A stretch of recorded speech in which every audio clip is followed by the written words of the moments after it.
You know, if you're an entrepreneur, you're going to get many bad days.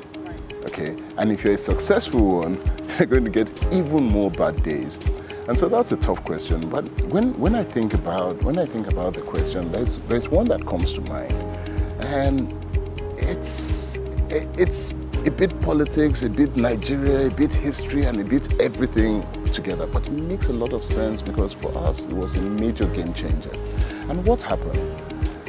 We're in an atmosphere politically in Nigeria at the time where everything was really dark, okay? There was a lot of oppression, the mood was heavy, and we had a military government at the time run by Sani Abacha. Abacha died. I remember exactly where I was when Abacha died. I was in Port Harcourt when we got the news. I remember people jubilating and dancing and screaming. It was as if an air of relief over, this had happened. So I remember that clearly. I remember my partner had just gotten married in February and we were working on a major transaction at that point, and he delayed his honeymoon and went on his honeymoon. So he was on his honeymoon then in June at the time. So I remember where he was. And the other partner was here in Lagos. It's one of those moments in life where you remember key places where you were. And the first expression was that of relief. And then the day after, the reality dawned. We have been working for 2 years. Then we were young. We had been pushing ourselves very hard. We had just come to this point where we were establishing ourselves as a business. Everything seemed to be going right. We had been working on a transaction then which other traders had lifted before then. We had collected our allocations to load. We had been made at that point, all the brokers that had those allocations which we had taken of them, we had paid them up front for it. So all our bet, this is betting on the horse.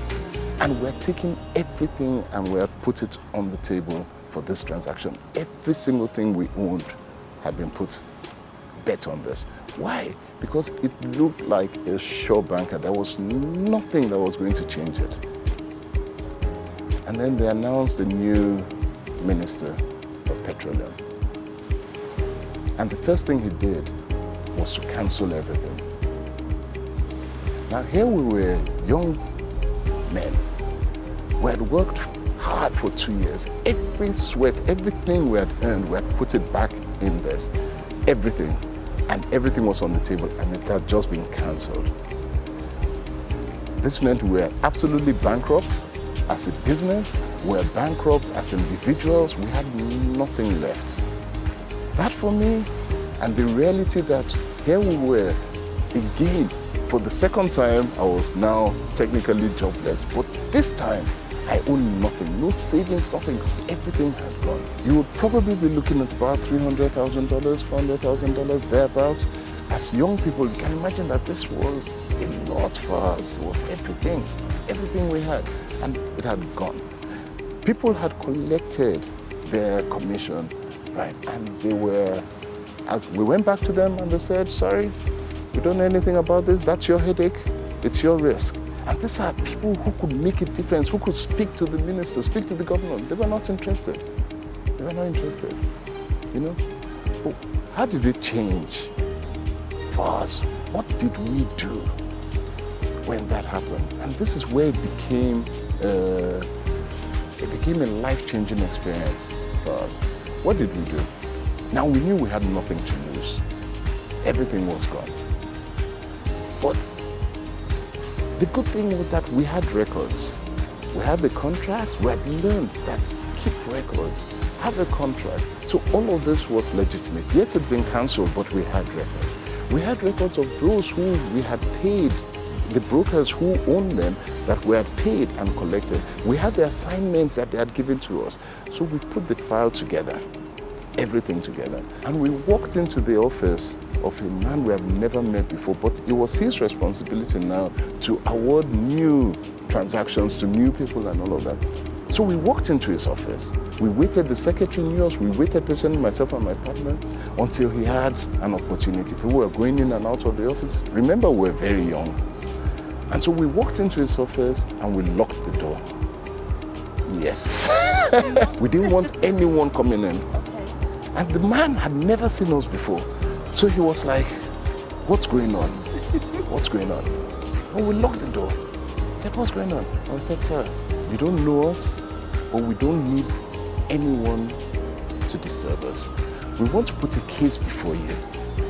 Once we've put our case, then whatever you wish to do, do. If you want to call the security to arrest us, do so. If you want to throw us out, if you think we're madmen, do whatever you want, but hear us out. All we need 10 minutes of your time, but nobody must disturb. And I said, okay, let me hear.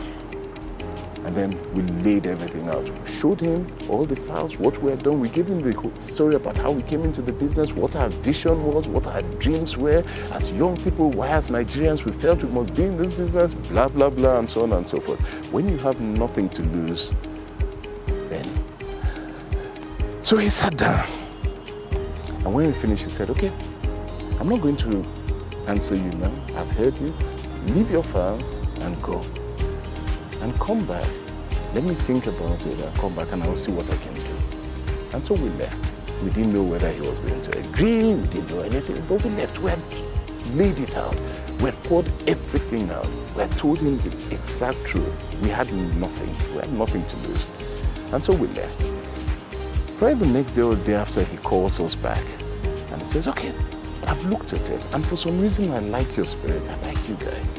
So what we're going to do, I can't give this all back to you. But I guarantee you that if you're patient with me and you work with me and all of that, over a period of 1 year, I will make sure that we can restore these contracts to you, one after the other, so that you can make your way. Whew. Relationships, they're key. They're key.